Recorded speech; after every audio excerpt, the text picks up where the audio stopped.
आज हम हिंदी में काव्य गुण पर आधारित महत्वपूर्ण प्रश्न पढ़ेंगे। देखिए पहला प्रश्न देखिए, काव्य गुणों के संबंध में जो कथन सही नहीं है उसे छांटिए। तो कौन सा नहीं है? उत्तर है हमारा सी। काव्य शास्त्र में काव्य गुणों का विवेचन नहीं मिलता। मतलब किस में? काव्य शास्त्र में नहीं मिलता है काव्य गुणों का विवेचन। तो हमारा उत्तर क्या है? सी है। ये केवीएस प्रवक्ता परीक्षा 2014 में आया हुआ प्रश्न है। काव्य शास्त्र में काव्य गुणों एवं काव्य दोषों दोनों का विवेचन मिलता है, अतः विकल्प सी कथन सही नहीं है। ठीक है, शेष कथन सभी सही हैं। ठीक है, क्योंकि हमें क्या करना था इस प्रश्न में? क्या करना था कि कौन सा सही नहीं है उससे छांटना था, बाकी सभी सही हैं। ठीक है, प्रश्न 2 देखिए, आचार्य भरत मुनि ने काव्य गुणों की संख्या बताइए। कितनी बताइए? 10 बताइए। पीजीटी परीक्षा 2004 में आया हुआ प्रश्न है।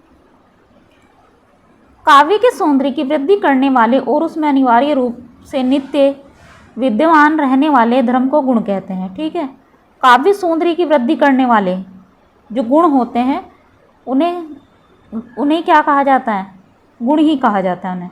मतलब जो काव्य के सौंदर्य में वृद्धि करने वाले उसमें अनिवार्य रूप से नित्य विद्यमान रहते हैं, हमेशा विद्यमान रहते हैं, उन्हें गुण कहते हैं। ठीक है, गुण की अवधारणा भरत मुनि के समय से ही मान्य है। मतलब कि गुण की अवधारणा है, जो काव्य के गुणों की अवधारणा है, वह भरत मुनि के समय से ही मान्य है। आचार्य भरत मुनि ने काव्य गुणों की संख्या 10 बताई है। कितनी बताई है? देख लीजिए आप, कितनी है? 10। इससे संबंधित प्रश्न आया हुआ है, लेकिन आप नाम देख लीजिए कौन कौन से 10 हैं। श्लेष, प्रसाद, तीसरा है समता, नंबर 4 है समाधि, नंबर 5 है माधुर्य, नंबर 6 है औज, नंबर 7 है सौकुमार्य, नंबर 8 अर्थ व्यक्ति, नंबर 9 उदारता एवं नंबर 10 है कांति। अन्य महत्वपूर्ण तथ्य, आचार्य भरत के अनुसार काव्य दोष भी 10 होते हैं। वे इस प्रकार हैं। गुणार्थ, मतलब काव्य दोष भी हैं, जब गुण है तो दोष भी होंगे। तो कितने हैं? 10 हैं। देखिए पहला है गुणार्थ, दूसरा है अर्थांतर, तीसरा है अर्थहीन, नंबर 4 है भिन्नार्थ, नंबर 5 है एकार्थ, नंबर 6 है अभिलुप्तार्थ, नंबर 7 न्यायापेत, नंबर 8 विषम, नंबर 9 विसंधि और नंबर 10 वामन ने गुणों को काव्य का नित्य धर्म मानकर अलंकारों से अलग किया है। तो आप यहाँ पर देख सकते हैं कि यहाँ क्या है, ये आनंदवर्धन ने गुणों को रसकांग माना है। आनंदवर्धन ने क्या मांगा है? गुणों को रसकांग माना है। इनकी संख्या 3 है, ये 3 दिए हुए हैं, आप देख सकते हैं। देव और भिखारी दास ने गुणों की संख्या 10 मानी है। ठीक, प्रश्न 3 देखिए, इनमें से किस आचार्य ने काव्य गुणों की संख्या 10 मानी है? भरत मुनि ने मानी है। हमारा क्या है? डी इसमें। ठीक है, कि इनमें से किस आचार्य ने काव्य गुणों की संख्या 10 मानी है? किसने मानी है? भरत मुनि ने मानी है। और हमने देखा कि यहाँ देव और भिखारी दास ने भी गुणों की संख्या 10 मानी है। ठीक है, भरत मुनि ने भी मानी है। जीआईसी प्रवक्ता परीक्षा 2017 में आया हुआ प्रश्न है। संख्या 4 देखिए, आचार्य भरत के अनुसार गुण होते हैं। कितने होते हैं? 10। पीजीटी परीक्षा 2005 में आया प्रश्न है। प्रश्न संख्या 5, आचार्य भरत मुनि ने गुणों की संख्या कितनी मानी है? कितनी मानी है? 10। जीआईसी प्रवक्ता परीक्षा 2012 में आया हुआ प्रश्न है। प्रश्न संख्या 6 देखिए, भरत मुनि ने गुणों की संख्या बताई है। कितनी? 10। इसी प्रश्न को कितनी बार पूछा गया है? अब देखिए पीजीटी परीक्षा 2013 में भी आया हुआ है ये प्रश्न। अब यहाँ देखिए प्रश्न संख्या 7, आचार्य मम्मट ने काव्य गुण माने हैं। कितने माने हैं? 3। इस प्रश्न का हम यहाँ पर विस्तार पूर्वक देख लेते हैं, क्या लिखा हुआ है इस प्रश्न को। ये टीजीटी परीक्षा 2005 में आया हुआ प्रश्न है। गुण कितने प्रकार के होते हैं और उनमें से कौन से गुण आवश्यक हैं?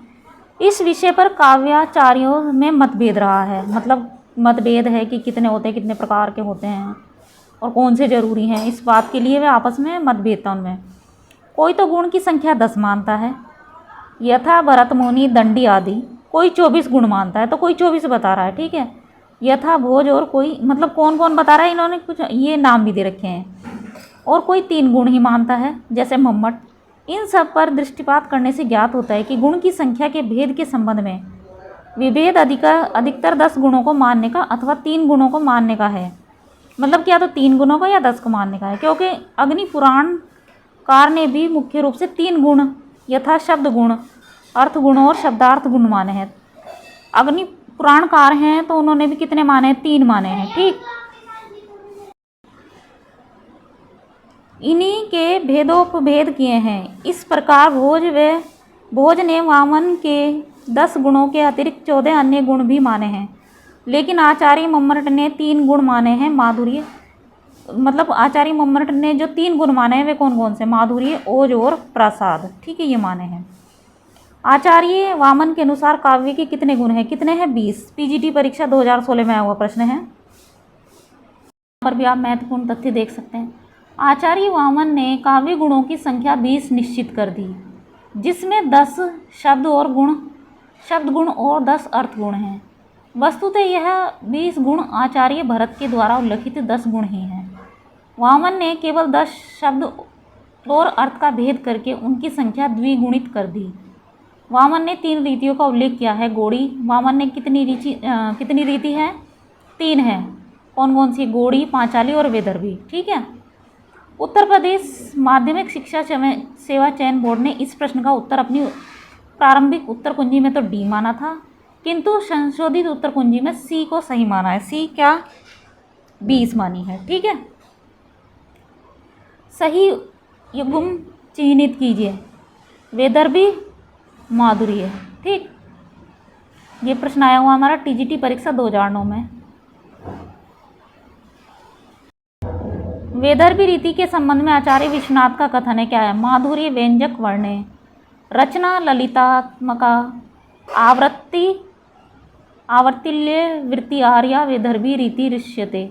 अर्थात माधुर्य व्यंजक गुणों वर्णों से युक्त, समास रहित पद रचना को, मतलब समास से रहित है, माधुर्य व्यंजक वर्णों से युक्त वैदर्भी रीति कहते हैं। उसे वैदर्भी रीति कहा जाता है। ठीक है, कि व्यंजन वर्णों से युक्त है और समास रहित पद रचना है इसमें।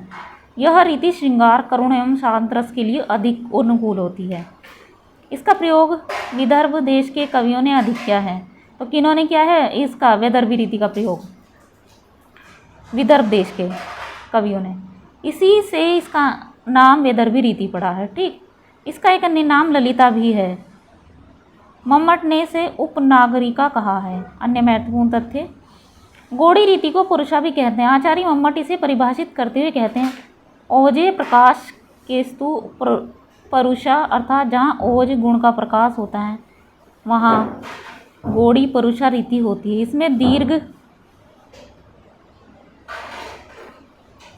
इसमें दीर्घ समास युक्त पदावली का उचित माना जाता है। पांचाली रीति के संबंध में कहा गया है, माधुर्य सुकुमारीय प्रपन्ना। पांचाली अर्थात पांचाली में मधुरता और सुकुमारता होती है। प्रश्न संख्या 10, जब द्रास बटालिक टाइगर हिल की सीमा लगी गरजने, जब शहादत लेते हिमगिरी की चट्टानें लगी गरजने, तब जाग उठे ये शेर बब्बर, पौरुष हुंकार उठा था, मातृभूमि की बलि वेदी पर लहू पुकार उठा था। उपर्युक्त काव्य पंक्ति में कौन सा काव्य गुण व्यंजित हो रहा है? कौन सा हो रहा है? ओज हो रहा है। उत्तर हमारा बी है। पीजीटी परीक्षा 2005 में आया प्रश्न है। उपर्युक्त काव्य पंक्तियों में ओज गुण है। ओज वह गुण है जिससे चित्त में स्फूर्ति आ जाए, मन में तेज उत्पन्न हो जाए। ओज गुण से युक्त रस के आस्वादन से चित्त दीप्त हो उठता है, उसमें आवेग उत्पन्न हो जाता है। ओज गुण का क्रमशः वीर से विभत्स में और विभत्स से रौद्र में आधिक्य रहता है। ठीक है, जहाँ द्वित वर्णों संयुक्त वर्णों र के संयोग ट ठ ड ढ की अधिकता हो, समास अधिक्य हो और कठोर वर्णों की रचना हो, वहाँ ओज गुण होता है। ठीक है।